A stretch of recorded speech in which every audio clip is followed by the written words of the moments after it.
Hindi ko kailanman inakala na ang simpleng buhay ko sa baryo ay magbabago ng dahil sa isang estranghero.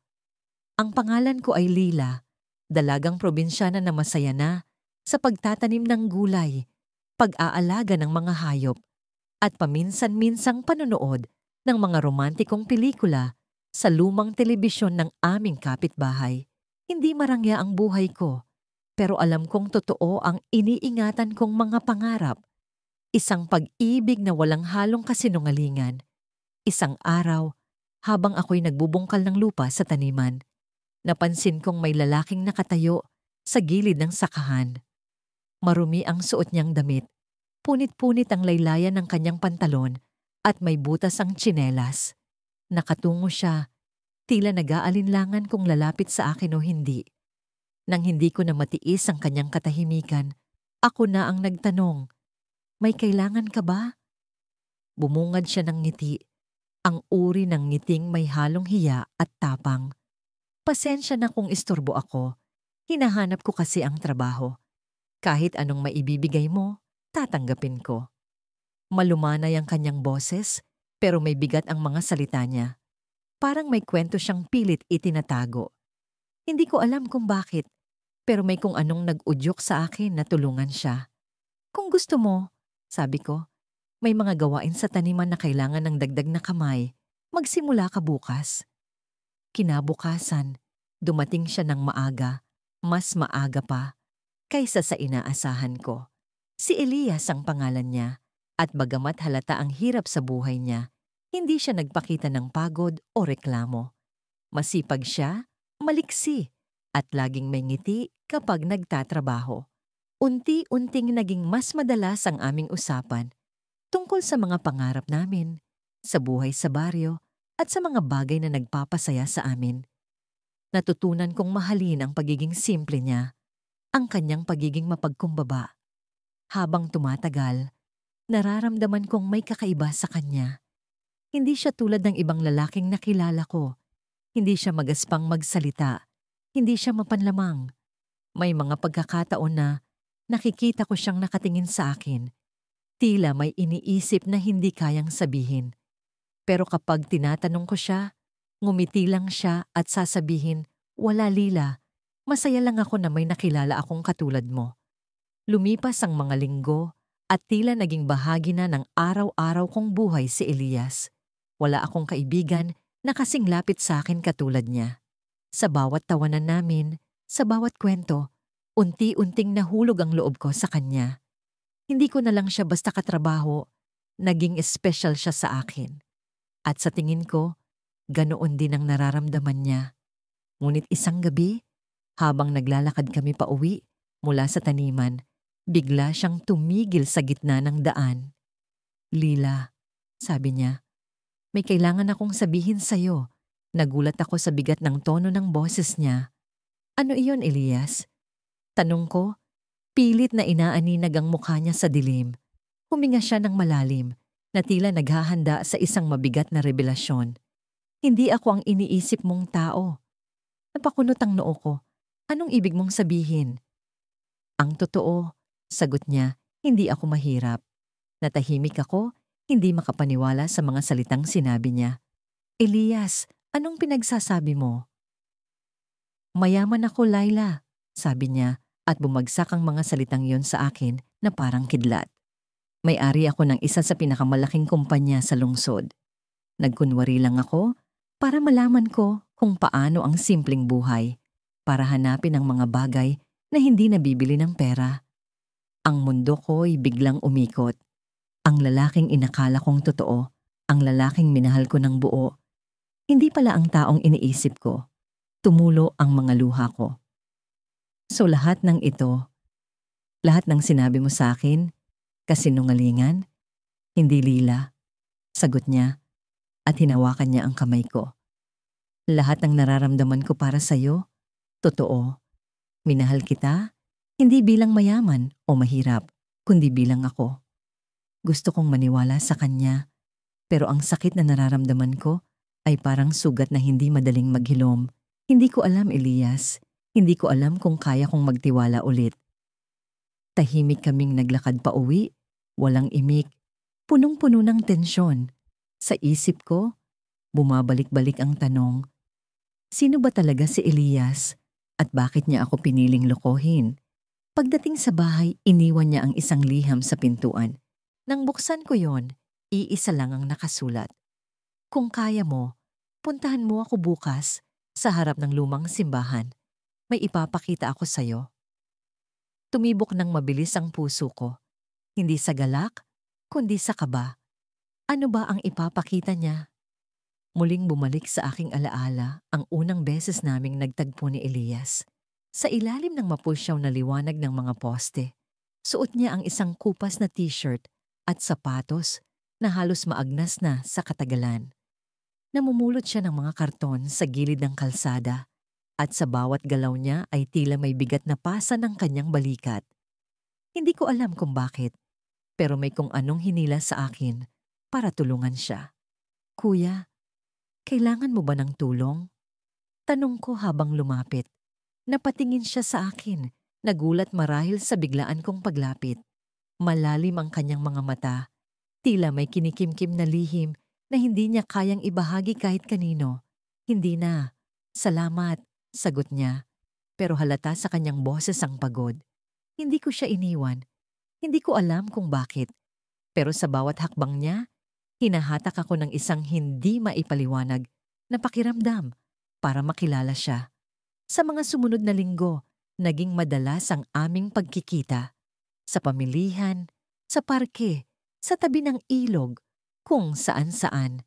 Lagi siyang may daladalang mga bagay na tila pinulot lang kung saan. Tinulungan ko siya minsan maglatag ng mga karton para gawing pansamantalang higaan. Sa bawat sandaling magkasama kami, napansin kong kahit mahirap ang kanyang buhay, hindi siya nawawalan ng ngiti. May kakaibang liwanag na nagmumula sa kanya kahit pabalot ng kahirapan ang kanyang paligid. Sa kabila ng simpleng ayos ni Elias, naramdaman ko ang lalim ng kanyang pagkatao. Hindi siya tulad ng iba na nagpapanggap na mabait. Si Elias ay totoo. Sa tuwing nagkukwento siya tungkol sa kanyang buhay, nararamdaman ko ang bigat ng kanyang pinagdaanan. Sa mga mata niya, may sugat na hindi maitatago, ngunit pinipili niyang ngumiti. Nagkakilala kami sa isang panahon kung kailan akala ko'y wala ng pag-asa ang mundo. Nagtatrabaho ako bilang kahera sa isang maliit na tindahan. Hindi marangya ang buhay ko, ngunit sapat na para sa akin.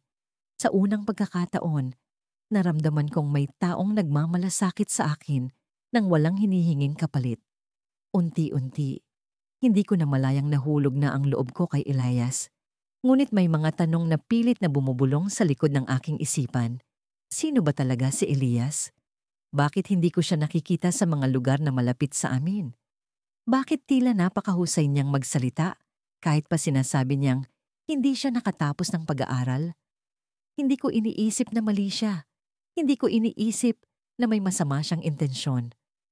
Ngunit sa bawat ngiti niya, may kakaibang lungkot na sinisikap kong maunawaan. Isang gabi, naglakad kami papunta sa ilog. Tahimik ang paligid. Tanging tunog ng tubig ang maririnig.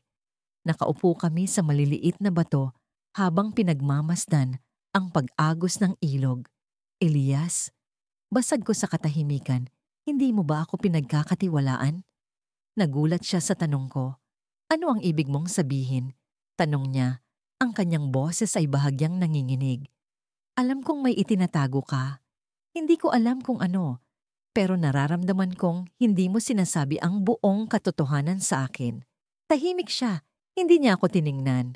Sa halip, tumitig siya sa ilog. Tila hinahanap ang sagot sa pag-agos ng tubig. Nang sa wakas ay magsalita siya, ang kanyang boses ay puno ng sakit. May mga bagay na mas mabuting hindi mo malaman, Maria. Hindi lahat ng sugat ay kailangang ipakita. Hindi lahat ng kwento ay kailangang ikwento. May kirot sa puso ko. Gusto ko siyang yakapin. Gusto kong iparamdam sa kanya na hindi niya kailangang mag-isa sa lahat ng ito. Ngunit bago pa man ako makapagsalita, tumayo siya. Maria, mahal kita. Nagulat ako sa kanyang sinabi. Hindi ko inaasahan ang mga salitang yon. Sa kabila ng lahat ng pagdududa, Sa kabila ng lahat ng pagkukulang, mahal ko rin siya. Ngunit bago ko pa man masabi ang nararamdaman ko, may narinig kaming mga yabag. 3 lalaking nakaterno ang lumapit sa amin. Ang kanilang presensya ay biglaan at nakakagulat. Ang isa sa kanila ay tumawag kay Elias, hindi sa pangalang alam ko. Sir Alejandro, nandito ka pala. Matagal ka naming hinahanap. Biglang nanigas ang katawan ko. Sir Alejandro? Tanong ko, halos hindi makapaniwala. Si Elias, ang lalaking kilala ko bilang isang simpleng namumulot ng kalakal, ay biglang nagbago ang anyo. Tumayo siya ng tuwid at kahit suot pa rin niya ang kanyang lumang damit, nag-iba ang kanyang presensya. Parang bigla siyang naging ibang tao. Maria, patawarin mo ako. Sabi niya, ngunit hindi ko na alam kung ano ang nararamdaman ko. Sa likuran ng kanyang mga mata, naramdaman ko ang matinding pagsisisi. Ngunit ang tanong na bumabagabag sa akin ay, sino ba talaga si Elias? At bakit niya kailangang magpanggap? Pagkatapos ng ilang linggo ng pakikipag-usap at pagsama kay Lucas, unti-unti nang bumabalik ang liwanag sa buhay ko. Sa kabila ng kanyang payak na anyo, mga simpleng damit, lumang sapatos, at bahay na hindi mo aakalain na tahanan ng isang may kaya, may kung anong hindi maipaliwanag sa kanya. Hindi lang ito tungkol sa kanyang mga ngiti o sa paraan niya ng pagsalita. Parang may misteryo siyang itinatago, pero sa bawat salita niya, nararamdaman kong totoo siya. Sapat na yon para sa akin. Isang gabi, nagpasya akong maghanda ng hapunan para sa kanya. Gusto kong suklian ang kabaitan niya, ang pagiging matiyagan niyang kasama sa mga araw na nararamdaman kong hindi ko kaya. Sa simpleng bahay niya kami nagkasundo. Pagdating ko, sinalubong niya ako ng isang masayang ngiti na parang wala nang mas mahalaga sa mundo kundi ang presensya ko. Habang abala ako sa paghiwa ng mga gulay, nagkwento siya tungkol sa pangarap niyang makapagpatayo ng maliit na negosyo. Simpleng tindahan lang, sabi niya. Hindi kailangang marangya, basta makakatulong sa mga tao. Habang nakikinig ako, hindi ko maiwasang mamangha sa kanya. Hindi ko alam kung paano niya natutunan ang pagiging kontento. Samantalang ako, dati, ay puro reklamo sa buhay. Ang dating ako ay palaging naghahangad ng higit, mas maganda, mas marangya, mas mahal. Pero si Lucas, kahit palumang kurtina ang nakasabit sa bintana niya at may mga bitak ang sahig ng bahay niya, tila masaya na siya. Sa bawat salita, naramdaman kong unti-unti na akong nagbabago. Hindi ko na hinahanap ang mga bagay na dati kong inaasam. Ang hinahanap ko na lang ay siya. Nang matapos ang hapunan, naupo kami sa harap ng mesa. Pinagmamasdan ko siya habang kumakain. Bawat galaw niya ay tila may sinseridad. Nang bigla niyang sinabi, alam mo, hindi mo kailangang baguhin ang sarili mo para sa akin. Gusto kita kung sino ka. Napatingin ako sa kanya at doon ko naramdaman ang bigat ng sinabi niya. Hindi ko alam kung paano niya napansin. Pero sa kabila ng mga nangiti ko, may parte sa akin na natatakot. Natatakot na baka hindi ko siya kayang mahalin ng sapat. Natatakot na baka hindi ako karapat-dapat. Bago ako makasagot, tumayo si Lucas at kumuha ng isang maliit na kahon mula sa aparador. Nang iabot niya ito sa akin, nagtataka ako. Buksan mo, sabi niya. Nang buksan ko ang kahon, tumambad sa akin ang isang pares ng hikaw. Bilog, simple, pero halatang mamahalin. Napatingin ako sa kanya, litong-lito. Lucas, masyadong maganda ito. Hindi ko alam kung bakit mo ito ibinibigay sa akin at paano mo ito nabili. Ngumiti siya, pero hindi na tulad ng dati. May kung anong lungkot ang lumitaw sa kanyang mga mata. Hindi ako mahirap, Eliza, sabi niya ng mabagal. Hindi ko alam kung paano ko sasabihin sa'yo, pero kailangan mo itong malaman. Bigla akong kinabahan. Parang tumigil ang mundo sa paligid. Ano ang ibig mong sabihin? Tanong ko, halos pabulong. Sumandal siya sa upuan, tila nag-iisip ng tamang salita. Ako ang may-ari ng kumpanya kung saan ka dating nagtatrabaho. Ako ang dahilan kung bakit ka natanggal. Hindi ko alam kung paano ako makakagalaw. Parang binagsakan ako ng mundo. Ang lalaking minahal ko, ang lalaking akala ko ay simpleng tao lang, ay siya palang dahilan ng lahat ng sakit na dinanas ko. Bakit mo ginawa iyon? Tanong ko, nanginginig ang boses. Bakit ka nagkunwari? Bakit mo ako nilapitan? Tumayo siya at lumapit sa akin. Pero umatras ako. Hindi ko siya kayang harapin. Eliza, pakinggan mo ako. Hindi ko sinasadya ang nangyari sa trabaho mo. May mga desisyon sa kumpanya na hindi ko kontrolado. Pero nang malaman ko ang tungkol sa'yo, hindi ko alam kung bakit hindi kita makalimutan. Gusto kong makita kung sino ka, kung paano ka mabuhay. Gusto kong malaman kung paano ka magpatuloy kahit pamukhang gumuho na ang mundo mo. Hindi ko alam kung paano ko siya sasagutin. Ang puso ko ay parang nilalabanan ang sarili nito. Galit, sakit, pagmamahal. Tumalikod ako. Hindi ko siya kayang tingnan. Hindi ko alam kung ano ang gagawin ko, Lucas. Hindi ko alam kung kaya kitang patawarin. Hindi siya sumagot. Sa halip, naramdaman ko ang dahan-dahan niyang paglapit. Alam ko, hindi kita pinipilit. Pero gusto kong malaman mo na hindi ko sinasadya ang lahat ng ito. At higit sa lahat, totoo ang nararamdaman ko para sa'yo. Hindi ko alam kung paano ako napunta sa sitwasyong ito. Ang lalaking minahal ko ay siya ring lalaking sumira sa buhay ko. Sa gabing iyon, hindi ko alam kung ano ang mas matimbang, ang sakit ng kanyang pagtataksil o ang katotohanang hindi ko siya kayang bitawan. Pagkalipas ng ilang linggo, nagising ako sa isang umagang tila mas maliwanag kaysa dati. Ang araw ay nakatanaw mula sa maliit na bintana ng aking silid at ang simoy ng hangin ay may halong tamis ng bagong pag-asa. Katulad ng dati, bumangon ako, naglinis ng bahay at naghanda ng agahan. Ngunit may kakaiba sa araw na yon. Isang damdaming hindi ko maipaliwanag na parang may mangyayari.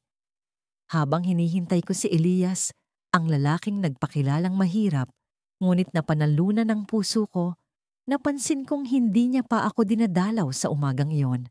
Karaniwan, maaga siyang dumadating sa aming kubo. Dala ang simpleng ngiti at mga kwento tungkol sa kanyang buhay. Ngunit ngayon, tahimik ang paligid. Ang kanyang mga yapak na dati kong naririnig mula sa malayo ay tila nawala. Sa bawat minuto ng paghihintay, tumitindi ang kaba sa aking dibdib. Nagdesisyon akong magpunta sa lugar kung saan kami madalas mag-usap, sa ilalim ng malaking puno ng mangga sa tabi ng ilog. Nang makarating ako roon, wala siyang bakas. Ang mga dahon ng puno ay tila nagtatago ng isang lihim at ang agos ng ilog ay nagdadala ng malamig na pangamba. Napaupo ako sa lupa, pinilit na huwag mag-isip ng kung ano-anong senaryo. Ngunit sa kabila ng aking pagpapakalma, hindi ko maialis ang tanong sa aking isipan, nasaan na si Elias? Maya-maya'y narinig ko ang mga yapak. Agad akong tumayo, umaasang siya na yon. Ngunit nang lumingon ako, hindi siya ang aking nakita. Isang matandang lalaki ang naglalakad patungo sa akin. May daladalang sako na puno ng gulay. Hindi ko siya kilala, ngunit nang makita niya ako, ngumiti siya sa akin. Ikaw ba si Althea? Tanong ng matanda. Ang kanyang tinig ay puno ng kabaitan, ngunit may halong lungkot. Opo, sagot ko, naguguluhan kung paano niya nalaman ang pangalan ko. May ipapakita ako sa iyo. Tugon niya, sabay abot ng isang maliit na papel. Nakasulat doon ang mga salitang, "Patawarin mo ako, Althea. Hindi ko kayang sabihin sa iyo ang buong katotohanan." Biglang bumigat ang aking dibdib. Ang sulat na iyon ay may lagda ni Elias. Tila biglang huminto ang mundo at ang lahat ng tunog sa paligid ay naging katahimikan. Ano ang ibig sabihin ng mensaheng iyon? Bakit siya humihingi ng tawad? Anong ibig sabihin nito? Tanong ko sa matanda. Nanginginig ang boses. Hindi ko alam ang lahat ng detalye, Hija, tugon niya. Pero nakita ko siya kaninang madaling araw. Nakasuot siya ng magarang damit. Mukhang may mahalagang lakad siya. Ang salitang magarang damit ay tumama sa akin ng may bigat. Hindi ako makapaniwala. Ang Elias na kilala ko ay palaging nakasuot ng simpleng kamiseta na may kaunting luma. Paano nangyari ito? Sino ba talaga siya? Napuno ng tanong ang aking isipan, ngunit wala akong sagot. Agad akong tumayo at nagpasya na hanapin siya. Wala akong pakialam kung saan man siya naroroon. Kailangan kong malaman ang katotohanan. Iniwan ko ang matanda at naglakad patungo sa bayan. Sa bawat hakbang ko, ramdam ko ang pagtibok ng puso ko na parang may gustong sumabog. Hindi ko alam kung galit, takot o lungkot ang nararamdaman ko. Ang alam ko lang, kailangan ko siyang makita. Pagdating ko sa plaza, napansin ko ang kaguluhan. May mga taong nagtipon-tipon, halos lahat ay nakatingin sa isang malaking sasakyang itim na nakaparada sa gitna. Sa loob nito ay may lalaking nakasuot ng matikas na coat at kurbata. Hindi ko makita ang mukha niya, ngunit may kakaiba sa kanyang presensya. Parang kilala ko siya. Dahan-dahan akong lumapit. Ang bawat hakbang ay parang isang siglo. Nang marating ko na ang gilid ng sasakyan, bumukas ang pintuan nito. At doon, sa harap ko, lumabas si Elias. Ngunit ibang Elias ang nakita ko. Ang kanyang buhok ay ayos na ayos. Ang kanyang postura ay puno ng kumpiyansa. At ang kanyang damit ay mukhang mamahalin. Hindi siya ang Elias na minahal ko. Hindi siya ang simpleng lalaking nakilala ko. Althea. Bulong niya habang nakatingin sa akin. Hindi ko alam kung paano magre-react. Ang damdamin ko ay naghalo-halo.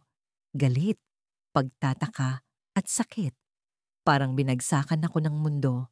Hinintay ko siyang magsalita, ngunit nanatili siyang tahimik. Ang mga mata niya ay tila nagsusumamo, ngunit hindi ko makita ang katotohanan sa likod ng mga ito. Ikaw, sino ka ba talaga? Tanong ko, halos pabulong. Ngunit bago niya pa masagot, may lumapit na isang babae, maganda, eleganteng, at tila may mataas na estado sa lipunan. Hinawakan niya ang braso ni Elias. Halika na. Mahal, hinihintay na tayo sa loob. Ang salitang mahal ay parang sibat na tumama sa puso ko. Hindi ko alam kung paano ko hinarap ang sandaling iyon. Ang Elias na minahal ko, ang Elias na akala ko'y mahirap, ay may ibang buhay. Isang buhay na hindi ko alam. At sa mga sandaling iyon, ramdam ko ang pagguho ng lahat. Tumalikod ako, ngunit bago pa ako makalayo, tinawag niya ako. Althea, hindi ito ang buong kwento. Ngunit hindi na ako tumigil. Lumakad ako palayo, habang ang mga luha ko'y tumulo. Sa bawat hakbang, naramdaman ko ang bigat ng katotohanan, ngunit ang tanong ko ay nanatili. Sino ba talaga siya? At bakit hindi niya sinabi sa akin ang lahat? Sa gitna ng kalmadong gabi, naramdaman ko ang bigat ng aking dibdib habang nakatayo sa harap ng lumang bintana ng aming munting bahay. Ang malamlam na liwanag ng buwan ay tumatama sa mga dahon ng puno ng mangga sa likod bahay, na para bang ipinapakita sa akin ang katotohanan na pilit kong iniiwasan. Si Daniel, ang lalaking akala ko'y simpleng trabahador lamang, ay may mas malaki palang mundo kaysa sa inaakala ko. Ngunit bakit? Bakit kailangan pa niyang magsinungaling? Nagsimula ang lahat nang dumating siya sa aming baryo bilang isang karpintero. Ang kanyang mga ngiti, kahit pagod mula sa trabaho, ay laging may kakaibang init na tila ba. Kaya niyang pawiin ang lahat ng lungkot sa buhay ko. Hindi siya magarbo. Simple ang kanyang suot. May luma't may bahagyang punit na tsinelas. At ang kanyang pananalitay laging mapagkumbaba. Sa kabila ng lahat, may kung anong bagay sa kanya na hindi ko maipaliwanag. Parang may tali sa puso kong hinila niya nang walang kahirap-hirap. Alam mo, hindi mo kailangang magpakasikat para mahalin. Minsang sinabi niya sa akin habang magkasama kaming naghahatid ng mga kahoy sa bahay ni Aling Fe. Kahit anong meron ka, basta totoo ka, sapat na yon. Ang mga salitang iyon ang nagpatibay sa paniniwala ko na si Daniel ay isang taong hindi lamang mabait, kundi tunay na matapat. Kaya nang dumating ang araw na ipinagtapat niya ang kanyang nararamdaman sa akin, hindi na ako nagdalawang isip. Tinanggap ko siya ng buong puso. Sa kabila ng aming simpleng buhay, masaya kami. Wala akong hinihinging iba kundi ang presensya niya. Ang bawat halakhak, ang bawat bulong ng pagmamahal, ang bawat paghawak ng kamay niya, lahat iyon ay sapat na para sa akin. Ngunit unti-unti, may mga bagay na hindi ko maipaliwanag. Bawat linggo, may mga taong dumadalaw sa kanya, mga lalaking nakakwelyong polo, may mamahaling sapatos, at tila ba may respeto sa kanya na hindi ko maintindihan. Tuwing tatanungin ko siya kung sino ang mga ito, palagi niyang nililihis ang usapan. Mga kaibigan lang sa dating trabaho, palagi niyang sagot. Pero bakit ganoon? Bakit parang lumalayo siya sa sarili niyang kwento? Isang araw, habang naglalakad kami pauwi mula sa palengke, may malaking itim na sasakyan ang huminto sa tabi namin. Bumaba ang isang lalaki na may hawak na cellphone at tinawag si Daniel. "Sir, kailangan na po kayong bumalik. May emergency meeting sa opisina." Aniya, na para bang alam na alam kung sino si Daniel. Sa huli, umalis ang sasakyan nang hindi sumasagot si Daniel, ngunit ang mga mata niya ay puno ng tensyon at takot. "Daniel, sino ba talaga sila?" Tanong ko sa kanya nang makarating kami sa bahay. Hindi na ako nakatiis, kailangang malaman ko ang totoo. Ngunit sa halip na sagutin ako, tumalikod siya, tumungo sa kusina, at nagkunwaring abala sa paghuhugas ng pinggan. Ramdam ko ang distansya sa pagitan namin, kahit nasa iisang kwarto lang kami. Ang lalaking akala ko'y simpleng tao ay biglang naging estrangero sa harap ko. Lumipas ang mga araw at sa kabila ng mga pag-iwas niya, hindi ko mapigilang magtanong. Sinubukan kong alamin ang sagot mula sa ibang tao sa baryo. Ngunit tila ba walang sino man ang may alam tungkol sa nakaraan ni Daniel. Parang dumating siya dito na walang bakas, walang kwento, walang kahit anong pinanggalingan. Nakakatakot, nakakalito. Hanggang sa isang umaga, habang naglilinis ako sa silid, may isang envelope na nakalabas mula sa lumang bag ni Daniel. Hindi ko alam kung bakit, pero parang may kung anong puwersa ang nagtulak sa akin para buksan yon. Ang nakita ko ay halos ikahulog ko sa sahig, ang envelope, mga papeles, mga larawan, at isang ID na may pangalan, Daniel Gregorio Alcantara, at ang titulong, CEO ng Alcantara Group of Companies. Halos hindi ako makagalaw. Ang isip ko'y nagkalat sa libu-libong tanong. Si Daniel, ang lalaking nagpakilala bilang mahirap, ay isa palang mayamang negosyante. Bakit niya ginawa ito? Bakit niya ako niloko? Sa lahat ng tao, bakit ako ang pinili niyang gawing bahagi ng kanyang sikretong buhay? Nang bumalik siya sa bahay, dala ang mga gulay na binili niya sa palengke. Sinubukan kong magpakalma, ngunit hindi ko napigilan ang sarili ko. "Daniel, sino ka ba talaga?" Tanong ko. Hawak ang envelope na natagpuan ko kanina. Hindi na siya nakasagot. Nang makita niya ang mga papeles, namutla ang kanyang mukha na para bang nabunyag ang lihim na matagal niyang itinago. "Patawarin mo ako, Clara," ang sabi niya, halos pabulong. Hindi ko alam kung paano ko ipapaliwanag ang lahat ng ito. Hindi ko ginusto na magsinungaling, pero natatakot ako. Takot akong malaman mo ang totoo at baka hindi mo ako mahalin dahil sa kung sino ako. Sa mga sandaling yon, parang bumagsak ang mundo ko. Mahal ko siya, oo. Pero paano ko mapapatawad ang isang taong nagkunwari sa harap ko? Ang lalaking minahal ko ay nakatayo pa rin sa harap ko, pero hindi ko na siya makilala.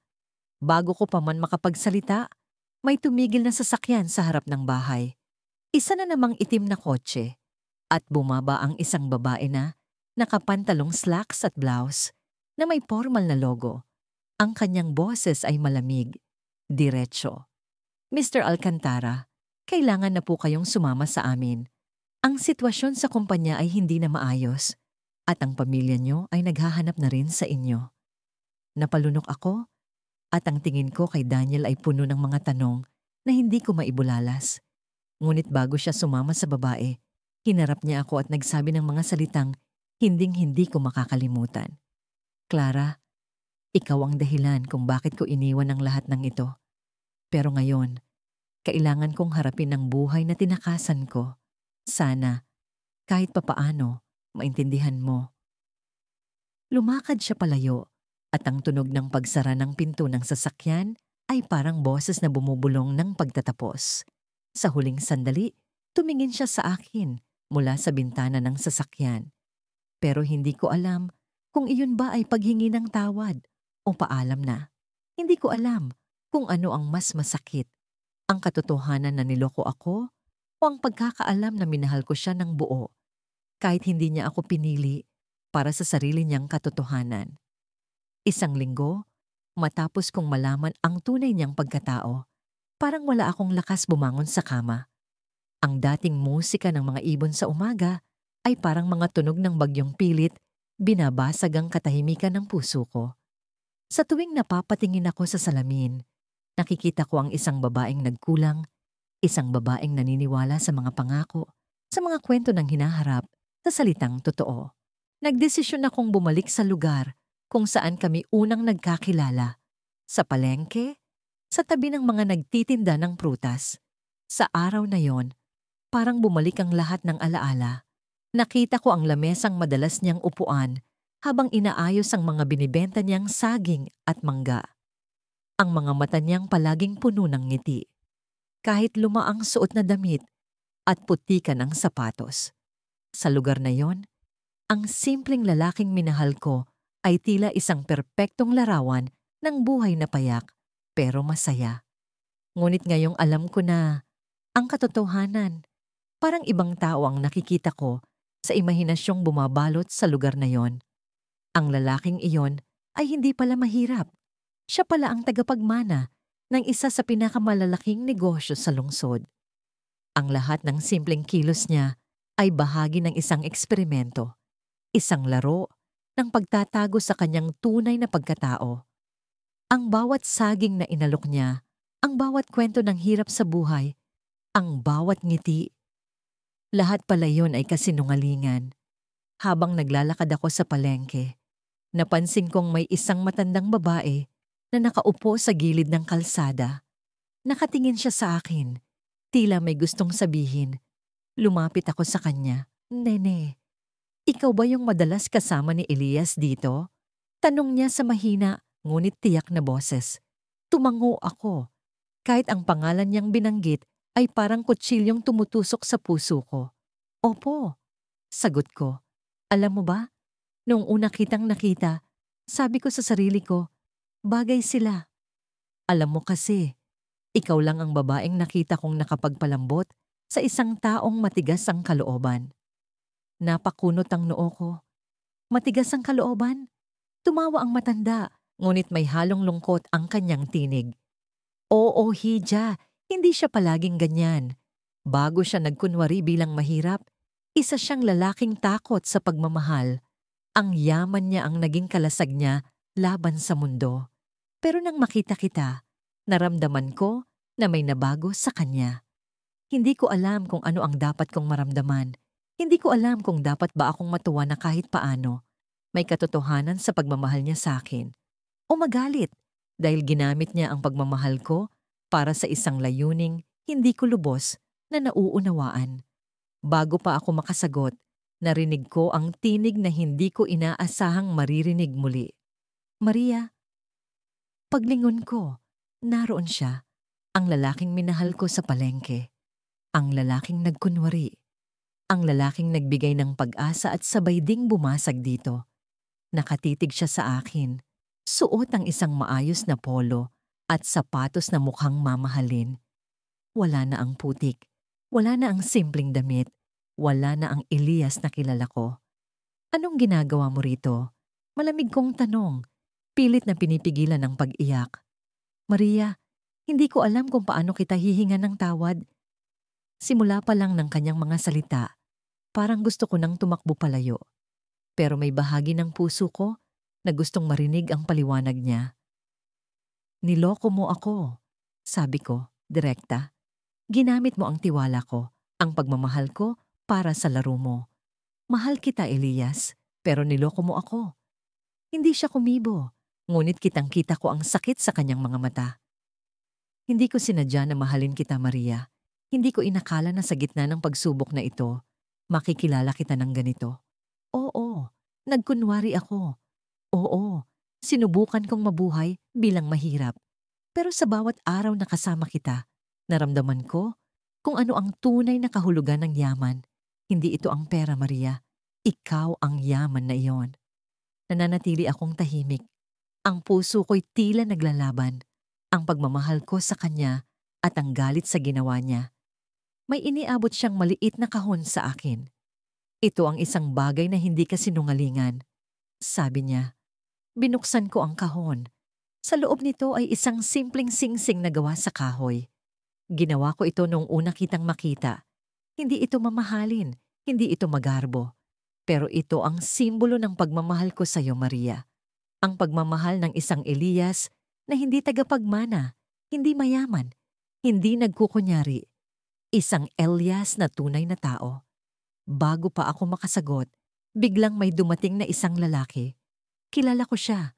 Siya ang driver na madalas sunduin si Elias sa palengke. Lumapit siya sa amin, halatang balisa. Sir, kailangan na po nating umalis. May emergency sa kumpanya. Tumitig si Elias sa akin. Tila sinasabing siya'y aalis, ngunit ang puso niya'y mananatili. Ngunit sa sandaling yon, hindi ko alam kung kaya kong magtiwala muli. Tumalikod ako. Iniwan siya roon, kasama ang kahon na hindi ko kinuha. Habang lumalayo ako, narinig ko ang sigaw ng matandang babae sa likod. Hiya, huwag mong hayaang mawala ang taong mahal mo nang dahil sa galit. Ngunit bago pa ako makalingon, narinig ko ang tunog ng preno ng sasakyan, ang sigaw ng mga tao, ang tunog ng isang aksidente. Sa likod ng mga ulap na nagtatago sa liwanag ng buwan, naramdaman ko ang malamig na hangin na dumadampi sa aking pisngi. Nasa gilid ako ng ilog, nag-iisa, kasabay ng mga alon na tila sumasabay sa tibok ng puso kong hindi mapakali. Ang buong paligid ay tahimik, ngunit sa loob ko, isang kaguluhan ang bumubulwak. Hindi ko alam kung paano ko haharapin ang katotohanan. Si Elias, ang lalaking minahal ko ng buong puso, ay hindi pala ang taong inaakala ko. Sa loob ng maraming buwan, naniwala akong isa siyang simpleng magsasaka na masipag, mapagmahal at may busilak na puso. Sa bawat araw na magkasama kami, naramdaman ko ang kanyang pagmamalasakit, ang kanyang mga yakap na tila nagbibigay ng seguridad, at ang kanyang ngiti na nagpatibok ng puso ko sa paraang hindi ko pa naramdaman noon. Ngunit nangyari ang hindi ko inaasahan. Kaninang umaga, habang naglalakad ako sa palengke, may narinig akong usapan mula sa dalawang lalaking nakatambay sa tindahan ng bigas. Si Elias, hindi mo ba alam? Siya ang anak ng mayamang negosyante sa bayan. Huwag ka magpaloko sa itsura niya. Nagkukunwari lang siyang mahirap. Lumakas ang tibok ng puso ko, hindi dahil sa pag-ibig, kundi dahil sa galit at pagtataka. Paano niya nagawa iyon? Bakit niya ako niloko? Hindi ko na napigilan ang sarili ko. Nagdesisyon akong puntahan siya sa kubo kung saan kami laging nagtatagpo. Gusto kong malaman ang katotohanan, kahit masakit. Habang naglalakad ako papunta roon, pilit kong iniintindi kung bakit niya kailangang magkunwari. Ako ba ang dahilan? Ginamit lang ba niya ako upang matuto ng ibang uri ng pamumuhay? O baka naman isa akong bahagi ng isang laro na siya lang ang nakakaalam? Pagdating ko sa kubo, nakita ko siyang nakaupo sa harap ng mesa, tila inaayos ang isang maliit na kahon. Nang makita niya ako, agad siyang tumayo. Bakas ang gulat sa kanyang muka. Lia, bakit ka nandito? Hindi mo sinabing pupunta ka. Sabi niya, pero hindi ko yun sinagot. Lumapit ako. Ramdam ang init ng galit sa dibdib ko. May kailangan akong itanong sa'yo, Elias. Sabi ko, direkta, hindi na nagpasikot-sikot. Totoo ba? Totoo bang mayaman ka? Na anak ka ng negosyanteng kilala sa bayan? Hindi siya agad nakasagot. Napatingin siya sa lupa, tila nag-iisip ng tamang sagot. Leah, hindi ko alam kung paano ko ipapaliwanag sa'yo. Ang tanging nasabi niya. Pero oo, mayaman ang pamilya ko. Anak ako ng isang negosyante. Ang mga salitang iyon ay parang kutsilyong tumarak sa puso ko. Ang lalaking minahal ko ay hindi pala ang lalaking kilala ko. Bakit mo ginawa ito? Bakit mo ako niloko? Tanong ko. Halos hindi na makontrol ang panginginig ng boses ko. Leah, hindi ko intensyong lokohin ka. Tagot niya. Ginawa ko ito dahil gusto kong maranasan ang buhay ng mga taong hindi nakakakapit sa yaman. Gusto kong matutunan kung paano maging tunay na tao, kung paano magmahal ng totoo, nang walang kasamang pera o pangalan. Pilit kong iniintindi ang paliwanag niya pero hindi ko maiwasang magalit. At ako ba ang eksperimento mo, Elias? Ginamit mo lang ba ako para makita kung paano magmahal ang isang simpleng babae? Lumapit siya sa akin, hinawakan ng aking mga kamay. Hindi, Leah. Hindi kita ginamit. Minahal kita. Sa paraang hindi ko pa nagawa noon. Ikaw ang nagturo sa akin kung ano ang tunay na halaga ng pagmamahal. Hindi ko inasahan na magiging ganito ang lahat, pero hindi ko kayang mawala ka. Naramdaman ko ang init ng kanyang mga kamay, pero hindi ko alam kung kaya ko pang maniwala sa kanya. Ang sakit, ang pagkabigo, at ang pagkalito ay bumalot sa akin. Paano mo inaasahan na magtiwala pa ako sa iyo, Elias? Hindi mo sinabi ang totoo. Tinago mo ang pagkatao mo. Paano ko malalaman kung ano ang totoo sa lahat ng sinabi mo? Bumitiw siya sa akin, napayuko, tila kinain ng konsensya. Alam kong mahirap itong tanggapin, Leah, pero isa lang ang sigurado ako. Ang pagmamahal ko sa iyo ay totoo. Tumalikod ako, hindi na alam kung ano ang gagawin. Pero bago pa man ako makalayo, narinig ko ang isang tunog mula sa mesa.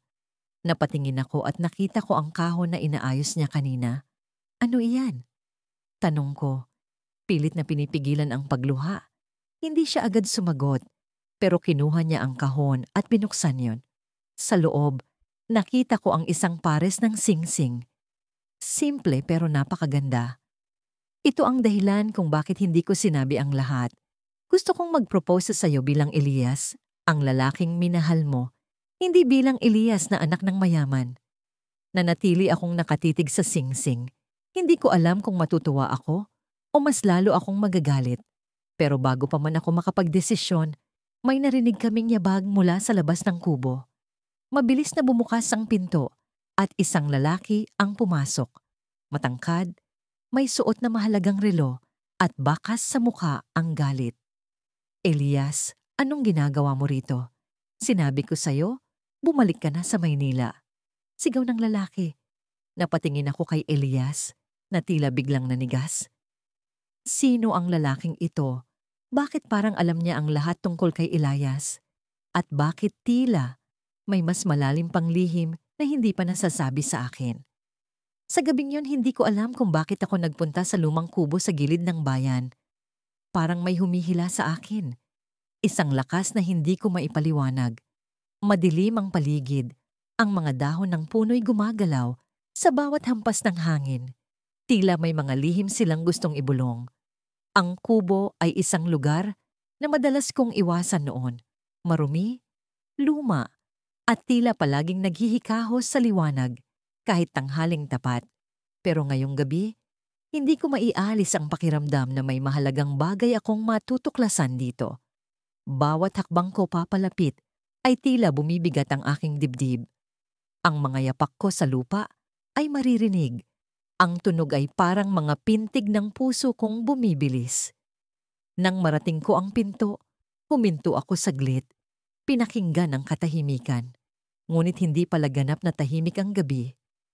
Naririnig ko ang mahinang pag-ungol ng hangin, ang pagkaluskos ng mga tuyong dahon, at ang tila paputol-putol na pagsinghot ng isang tao sa loob. Hindi ako nagtanong kung sino yon. Binuksan ko ang pinto. Si Elias ang bumungad sa akin. Nakaupo siya sa gitna ng maliit na silid. Ang mga mata niya'y basang-basa. Tila wala nang natira sa kanyang lakas para magpanggap. Nasa harapan niya ang isang maliit na kahon at sa tabi nito'y isang lumang litrato, larawan ng isang batang lalaki na may ngiti, kasama ang isang babaeng mahigpit ang yakap sa kanya. Hindi ko alam kung anong emosyon ang bumalot sa akin nang makita ko siya sa ganoong kalagayan. Ang lalaking nakilala ko bilang mahirap, masayahin, at walang inaalala sa buhay, ngayon ay mukhang durog na durog. Elias? Tanong ko. Ang boses ko'y nanginginig. Hindi siya sumagot sa una. Hinawakan niya ang larawan, tinitigan ito ng matagal at saka tumingin sa akin. Ang mga mata niya'y puno ng sakit, pero may kung anong kakaibang tapang ang namumuo sa kanyang tingin. Hindi mo ako kilala, Clara, wika niya. Ang boses niya'y paos, halos pabulong. Napakuyom ang mga kamay ko. Ano ang ibig sabihin ng mga salitang yon? Kilala ko si Elias. Kilala ko siya bilang mabait, matulungin, at puno ng pangarap. Ang lalaking natutunan kong mahalin, kahit pa mahirap ang buhay niya. Pero sa sandaling yon, parang sinira niya ang lahat ng pinaniniwalaan ko. Anong ibig mong sabihin? Tanong ko. Pilit na pinapakalma ang sarili. Tumayo siya. Ang kahon ay iniabot sa akin. Mabigat iyon. Hindi dahil sa laman, kundi dahil sa kung ano ang maaaring kahulugan nito. Binuksan ko ang kahon, kahit nanginginig ang mga kamay ko. Una kong nakita ang mga papel, mga titulo ng lupa, mga dokumento ng negosyo, at isang bank statement na hindi ko kayang bilangin ang mga zero sa halaga. Ang lahat ng iyon ay para bang sumabog sa harap ng mata ko. Huwag mong itapon ang kahon, Clara. Hindi ko sinasabing hindi totoo ang nararamdaman ko para sa'yo, sabi niya. Pero halata sa boses niya ang hiling na sana'y maintindihan ko siya. Elias, ano to? Sino ka ba talaga? Ang tanong ko'y parang sumabog sa hangin, hinaluan ng galit, sakit, at takot. Hindi ko alam kung makakayanan ko ang sagot.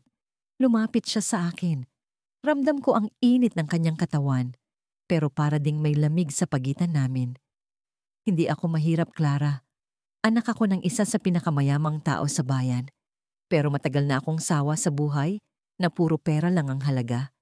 Kaya iniwan ko ang lahat, ang pangalan, ang apelyido, ang mga yaman. Gusto kong maranasan kung paano maging totoo. At ikaw ang natutunan kong mahalin. Hindi ko alam kung ano ang sasabihin. Ang puso ko'y parang piniga. Ang isip ko'y naguguluhan. Mahal ko si Elias. Ang Elias na nakilala ko. Pero ang Elias na nasa harapan ko ngayon ay isang taong hindi ko lubos na kilala. Parang biglang naging dayuhan ng taong akala ko'y kakampi ko sa lahat ng bagay. Paano mo nagawa to? Paano mo nagawang magkunwari sa harap ko? Hindi mo ba naisip na masasaktan ako? Tanong ko, hindi ko na napigilang pumatak ang mga luha ko. Alam kong mali, Clara, pero natakot ako. Natakot akong baka hindi mo ako tanggapin kung malaman mo ang totoo. Ang dami kong nakilala dati na pera lang ang hinabol sa akin. Gusto kong makilala ang isang taong mahal ako ng walang halong interes. At ikaw iyon. Ikaw ang nagpatunay na may tao pa ring marunong magmahal ng walang hinihinging kapalit. Hindi ko alam kung dapat ba akong masaktan o dapat ba akong matuwa. Ang totoo, gusto kong magalit, gusto kong sigawan siya. Pero ang mga mata niya'y puno ng pagsisisi, puno ng pag-amin. At sa kabila ng galit, mahal ko pa rin siya. Nang magsimula akong magsalita, biglang may narinig kaming tunog mula sa labas. Mga yapak na mabilis at mabigat. Napalingon si Elias, ang mukha niya'y biglang nag-iba. Ang tapang na nakita ko kanina'y napalitan ng takot. Clara, kailangan mong umalis. Ngayon din, utos niya, hinawakan ang braso ko. Pero bago pa ako makakilos, bumukas ang pinto. Isang grupo ng mga lalaking armado ang pumasok, ang mga matay nagbabanta. Elias Montenegro, napakatagal ka naming hinanap. Sabi ng isa sa kanila, ang boses ay malamig. Biglang tumingin si Elias sa akin. Ang mga mata niya'y puno ng pag-aalala. Clara, tumakbo ka. Huwag kang babalik dito. Huwag mo akong hanapin. Bago ko pa maunawaan ang lahat, hinila ako palabas ng kubo. Ang huling nakita ko ay si Elias, nakatayo sa harap ng mga lalaki, walang armas, walang depensa. Ang puso ko'y parang hinila palabas ng dibdib ko. Ano ang nangyayari? Sino talaga si Elias? Sa kabila ng ulan, pilit kong hinabol ang bus na aalis na. Basang-basa na ako. Ang malamig na hangin ay tila yelo sa balat ko, ngunit hindi ko yun ininda. Sa lahat ng pagkakataon, hindi ko kailanman inakala na ganito kahirap ang magpaalam. Ang puso ko'y tila pinipiga, at ang bawat hakbang ay parang karera laban sa oras. Hindi ko siya maaring hayaang umalis nang ganun-ganun na lang, lalo na't alam ko na ang katotohanan. Si Elmer, ang lalaking minahal ko ng buong puso, ay hindi pala mahirap. Ang simpleng porma niya, ang lumang tsinelas, ang mga kwento niyang puno ng sakripisyo, lahat iyon ay isang palabas. Isa siyang tagapagmana ng isang malaking negosyo, may sariling mansyon, at may buhay na malayo sa mundong ginagalawan ko. Natuklasan ko ito nang hindi inaasahan, sa pamamagitan ng isang lumang magazine na aksidenteng naiwan niya sa kusina. Nandoon ang litrato niya, nakasuot ng mamahaling suit, kasama ang mga kilalang tao sa lipunan. Ang headline, ang tagapagmana ng imperyo ng De Vega. Hindi ko alam kung paano ko siya haharapin matapos ang revelasyong iyon. Ang mga tanong sa isip ko'y nag-uunahan. Bakit siya nagpanggap? Bakit niya ako nilapitan sa kabila ng napakalayo naming mundo? At bakit, sa kabila ng lahat, pinili kong manatili sa kanya? Kinabukasan, bago ko pa siya makausap, bigla siyang nagpaalam. Hindi raw niya kaya. Hindi raw niya kayang ipagpatuloy ang lahat. Ang mga mata niya'y punong-puno ng lungkot, ngunit hindi niya ipinaliwanag kung bakit. Tumalikod siya. Iniwan akong nakatayo sa ilalim ng langit na tila nagbabanta ng ulan. Ang puso ko'y parang dinurog. Ang dami kong tanong, ngunit wala akong lakas para habulin siya noon. Ngunit ngayon, habang nakikita ko ang bus na papalayo, hindi ko na kayang magpakawala. Tumakbo ako. Binilisan ang hakbang ko kahit pa nadadapa ako sa madulas na semento. Hindi ko alam kung ano ang sasabihin ko sa kanya, basta't alam kong hindi ko siya hahayaang umalis nang hindi ko na nalalaman ang buong katotohanan. Sa wakas, naabot ko ang bus. Huminto ito sa traffic light at mabilis akong pumasok. Naupo siya sa dulong bahagi, nakatingin sa labas ng bintana. Ang mga mata niya'y tila malayo ang iniisip, ngunit nang makita niya ako, nanlaki ang mga ito. Elena, anong ginagawa mo dito? Tanong niya. Halatang gulat, ngunit may halong kaba. Hindi ko alam kung paano sisimulan. Ang daming emosyon sa puso ko. Galit, sakit, pagmamahal. Bakit mo ginawa to, Elmer? Bakit mo ako niloko? Sino ka ba talaga? Hindi siya sumagot agad. Tumingin siya sa paligid. Marahil nahihiya dahil naririnig ng ibang pasahero ang usapan namin. Ngunit hindi ko na inintindi iyon. Gusto kong malaman ng sagot, kahit pa masaktan ako sa maririnig. Elena, tumigil siya. Tila hinahanap ang tamang mga salita. Hindi ko sinasadya. Hindi ko ginusto na umabot tayo sa ganito.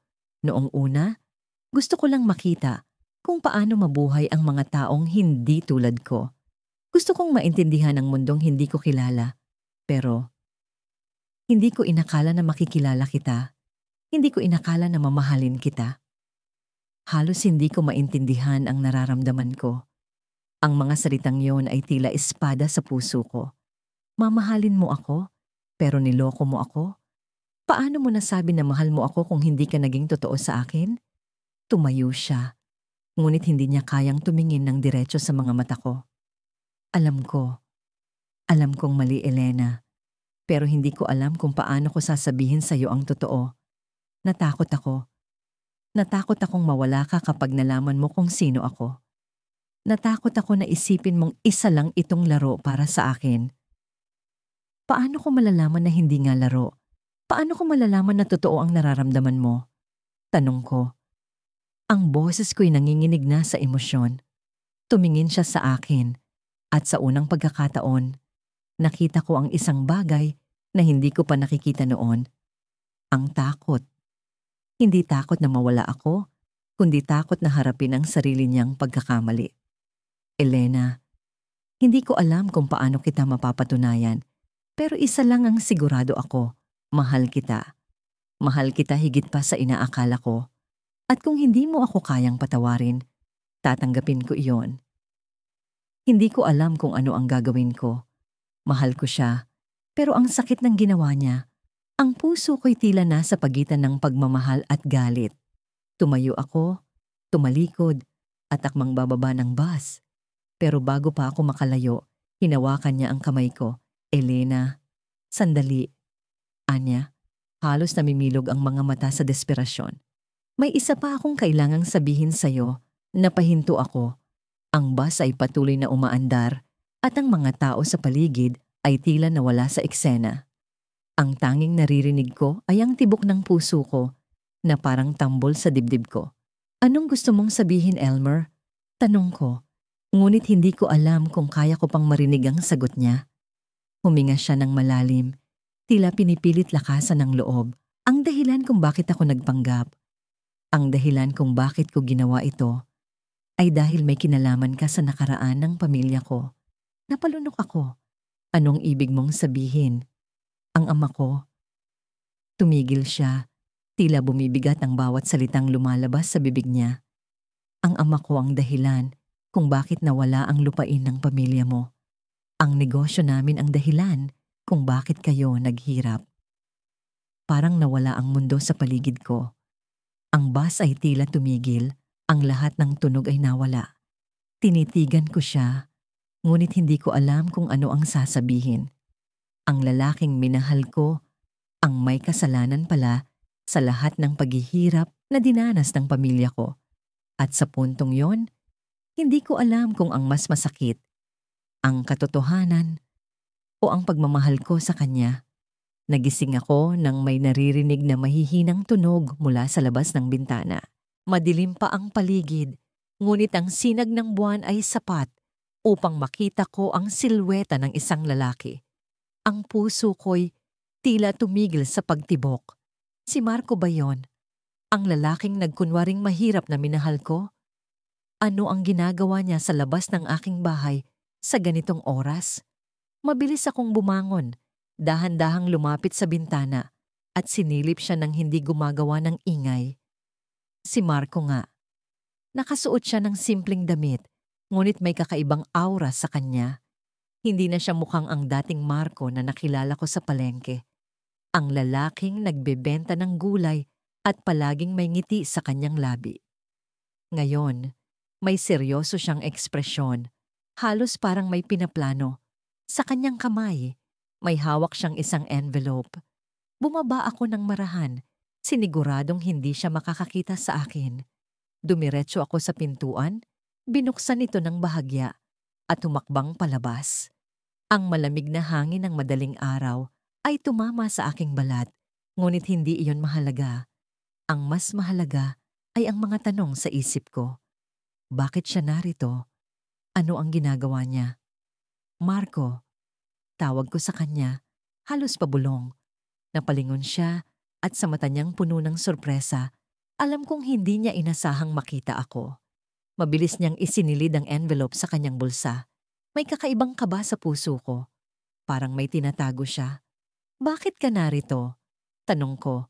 Pilit pinapakalma ang boses ko kahit bumibilis ang tibok ng puso ko. Lia. Tumikhim siya. Parang nahihirapan siyang magpaliwanag. May kailangan lang akong ibigay sa'yo. Sa ganitong oras, tanong ko ulit, mas mariin na ngayon. Hindi ko alam kung galit ba ako o natatakot. Ang lalaking minahal ko ay tila hindi ko nakilala. Sa bawat araw na lumilipas, mas lumalalim ang misteryo sa pagitan naming dalawa. Hindi ito ang tamang oras para mag-usap. Aniya, umiwas sa tingin. Pero, may mga bagay na kailangan mong malaman. Lumapit siya sa akin. Sapat na malapit upang maramdaman ko ang init ng kanyang presensya. Ang mga mata niyang tila puno ng lihim ay tumingin sa akin ng matagal. Hindi ko alam kung bakit, pero may kakaiba akong naramdaman. Halong takot at pag-asa. Sabihin mo na, Marco. Hamon ko sa kanya. Hindi na rin napigilan ng boses ko na bahagyang magtaas. Ano ang tinatago mo? Sino ka ba talaga? Suminghap siya, halatang alanganin. Ngunit bago pa siya makapagsalita, narinig namin ang tunog ng isang sasakyan. Isang itim na kotse ang huminto sa harap ng aming bahay at mula rito, lumabas ang dalawang lalaking nakasuwit. Hindi ko sila kilala, ngunit halata sa kanilang tindig na may kapangyarihan sila. Ang presensya nila ay nagdala ng kakaibang tensyon sa hangin. Marco, sabi ng isa sa kanila, malamig ang boses. Panahon na para umalis ka rito. Hindi ko maintindihan ang nangyayari. Sino ang mga lalaking ito? Bakit nila kinakausap si Marco na parang kilala nila siya? Naglakad sila palapit. At kahit gusto kong magsalita, natigil ako sa takot. Ang mga mata ni Marco ay nagbago. Mula sa pagkalito, naging determinasyon. Lia, pasensya na. Bulong niya sa akin bago siya lumayo. Ngunit bago pa siya makalayo ng tuluyan, hinawakan ko ang kanyang braso. Hindi mo pwedeng basta umalis nang hindi mo sinasagot ang mga tanong ko. Sigaw ko, hindi na alintana ang mga lalaking nakatingin sa amin. Ngunit bago pa siya makapagsalita, isa sa mga lalaki ang nagsalita. Miss Lia, hindi mo naiintindihan ang sitwasyon. Ang lalaking ito ay hindi ang iniisip mo. Parang may bumagsak na mabigat sa dibdib ko. Ang dami kong gustong itanong, pero hindi ko alam kung saan magsisimula. Si Marco, na ngayon ay tahimik lang, ay tila ibang tao na. Ang lalaking minahal ko, ang lalaking nagpakita sa akin ng simpleng pagmamahal, ay biglang naging misteryo. Anong ibig niyong sabihin? Tanong ko sa kanila. Halos pabulong. Si Marco ay isang tagapagmana ng isa sa pinakamalalaking negosyo sa bansa. Sagot ng isa sa kanila. Nagkunwari lang siyang mahirap upang makatakas sa responsibilidad ng kanyang pamilya. Ngunit panahon na para bumalik siya sa kung saan siya nararapat. Halos hindi ko ma-process ang sinabi nila. Tagapagmana, negosyo? Ano ang sinasabi nila? Ang lalaking nagpakita sa akin ng simpleng buhay ay isa palang mayaman? Marco, totoo ba ito? Tanong ko sa kanya. Halos hindi makapaniwala. Tumango siya, pero hindi niya ako magawang tingnan sa mata. Lia, patawarin mo ako. Hindi ko sinadya na lokohin ka. Ang lahat ng ginawa ko sa iyo ay totoo. Pero hindi ko sinabi ang buong kwento. Ang sakit na naramdaman ko ay parang may tumusok sa puso ko. Ang simpleng buhay na pinakita niya sa akin ay isang kasinungalingan. Ang lalaking minahal ko ay hindi pala ang taong iniisip ko na siya. Bakit? Tanong ko. Luha na ang bumabagsak sa aking pisngi. Bakit mo ako niloko? Bago pa siya makasagot, hinila na siya ng mga lalaki papunta sa kotse. Tumayo ako roon, natulala, habang unti-unting naglaho si Marco sa aking paningin. Ngunit bago pa tuluyang pumasok si Marco sa kotse, tumingin siya sa akin at may ibinulong. Lia, mahal kita. Hindi ito ang katapusan. Ang envelope na hawak niya kanina ay biglang nahulog sa lupa. Lumapit ako rito. Nanginginig ang kamay habang pinulot ito. Nang buksan ko, isang larawan ang nasa loob. Larawan naming dalawa. Sa likod nito, may nakasulat na mga salita. Ang lahat ng ito ay para sa kaligtasan mo. Nabasa ko yun, pero hindi ko naintindihan. Ano ang ibig niyang sabihin? Anong kaligtasan? Sa araw na yon, tila naninikip ang buong paligid. Ang bawat yapak ng mga paa ko sa marmol na sahig ng kanyang mansyon ay parang dagundong ng kulog sa tenga ko. Hindi ako sanay sa ganitong karangyaan. Ang mga chandelier na bumubusilak sa kisame, ang mga pintuang gawa sa mamahaling kahoy na parang may bawat kwento ng yaman sa bawat ukit nito. Ngunit ang lahat ng ito'y tila naging anino lamang ng mas mabigat kong nararamdaman. Ang pagtataksil niya. Nandito ako ngayon, sa lugar na ito, Hindi para mamangha, kundi para humarap sa kanya. Ang lalaking minahal ko na nagkunwaring mahirap para lamang lokohin ang puso ko. Nakita ko siya sa may hardin. Ang suot niya'y simple. Isang puting polo at pantalong itim. Pero kahit ang kasimplehang iyon ay hindi maitago ang tindig niyang makapangyarihan. Tumigil siya sa pagbibigay ng utos sa kanyang mga tauhan nang makita niya ako. Ang mga mata niyang dati puno ng pagmamahal ay tila nagtatago ngayon ng kaba. Pero hindi siya umiwas ng tingin. Lumapit siya sa akin. Bawat hakbang ay parang sinadya upang ipakita na handa siyang harapin ako. Bakit? Tanong ko. Diretsyong tinapunan siya ng tanong na yon. Hindi ko na inintindi ang mga tauhan niya na halatang nag-aabang sa eksenang nangyayari. Bakit mo ginawa to?